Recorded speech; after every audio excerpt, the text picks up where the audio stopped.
Xiaorong Coutin, Oui, vous avez écrit un roman Niao Paris, oui, qui a été traduit et adapté du chinois par Ling Xiangqi oui, et Yung Feng. oui, Niao Paris, ça veut dire bonjour Paris, c'est oui, cela? oui, c'est ça. Et quelle est l'histoire de ce livre? Pourquoi bonjour Paris? Ah, Paris, c'est un rêve surtout pour les femmes chinoises. Parce que avant, nous avons des films et le livre toujours montrent les belles Paris, la ville est très belle.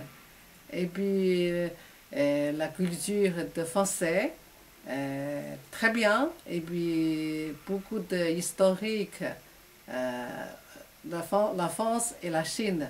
Nous avons deux pays. Nous avons beaucoup de cultures différentes. Et puis les Chinois, très très envie de savoir. Quand un Chinois qui va à Paris, qu'est-ce qu'il peut vivre bien, surtout quand il a trouvé les Chinoises qui épousent un Français. Comment vivre avec les hommes français? Comment, parce que nous sommes c'est la petite nez, et vous c'est la grande nez. Ça veut dire c'est les deux sortes de personnel. Comment on peut vivre ensemble? Comment il faut passer beaucoup de vivre? Quelle différence? Ça c'est, j'ai envie de dire ça. Et puis pour les Françaises, parce que depuis j'épouse mon mari, et puis j'ai rencontré beaucoup de femmes françaises. Quand chaque fois, elle m'avait, elle posait beaucoup de questions pour moi aussi. Comment tu peux vivre avec votre mari français? Hein? Un peu bizarre dans ses yeux, je trouve. Bon, maintenant j'ai écrit ce livre, montre tout. Quelle différence? L'amour, il n'y a pas de différence. L'amour nous avons de l'amour sans la peau, la couleur de peau, sans la différence de visage, sans la culture. Ça c'est l'amour. Parce que vraiment, j'ai envie de montrer, mais trouver vraiment l'amour.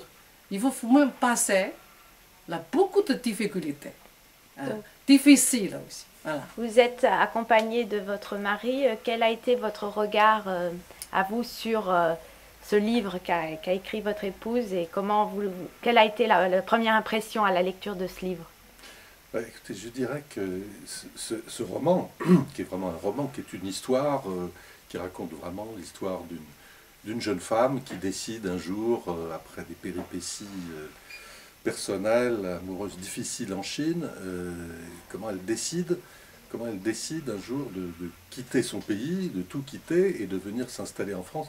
C'est pas du tout un choix d'émigration économique, comme on en voit beaucoup, des gens qui n'ont plus de possibilités de développement dans leur pays et qui décident de venir en France. C'est pas du tout ça. C'est le roman, à travers toutes ces péripéties, raconte en grande partie son histoire, c'est-à-dire la nécessité de changer complètement de vie, mais aussi cet attrait pour une culture très différente que l'héroïne, donc également ma femme, avait pu seulement appréhender par les romans, par les films, par toute cette espèce d'image qu'on peut avoir là-bas de la France, qui est largement, comment dirais-je, un petit peu trop embellie. Alors ça raconte aussi, et ça décrit bien les difficultés énormes de différences culturelles qu'il peut y avoir entre les deux pays. Il n'y a pas seulement la barrière de la langue, il y a des traditions, il y a une culture.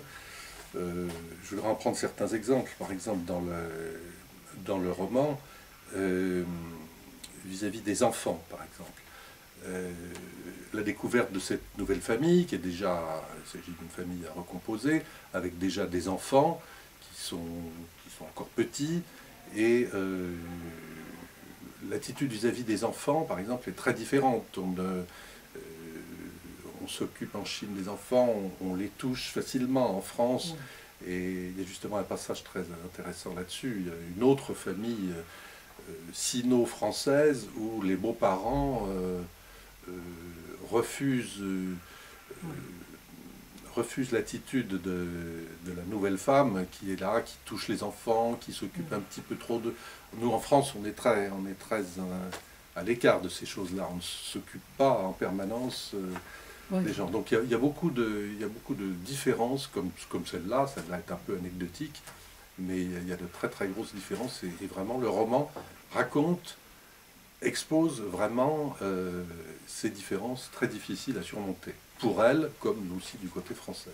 Ben justement, un autre titre de ce livre avait été Enfer et paradis.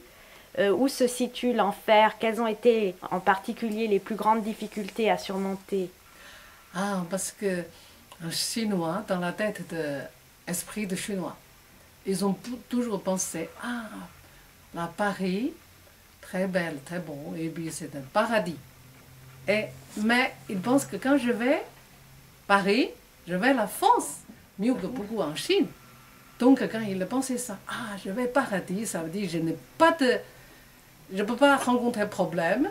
Ah, c'est la vie, condition de vivre très très bien. Ah, comme dans la vie de paradis. Donc, pourquoi je pense que c'est enfer à paradis? Ça veut dire, quand tu vas en France, tu es étranger. Tu ne comprends pas des langues, ce n'est pas la même langue, ce n'est pas la même de culture, ce n'est pas la même de tradition. Donc, quand tu vas rencontrer beaucoup de difficiles en France. Si tu n'as pas de courage, tu dois rester ton pays. Est-ce que l'héroïne de ce livre, Niao Paris, elle trouve le bonheur à Paris? Oui, moi je trouve le bonheur à Paris, parce que d'abord je trouve l'amour avec mon mari. Et au début, je ne parlais pas du tout français.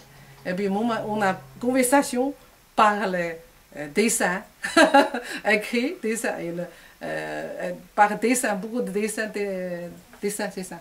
Et puis je la comprends, et par notre yeux. Hein? C'est l'amour, c'est pas l'amour. Et puis par les sentiments, par le toucher. Donc je suis très contente de trouver mon amour en France.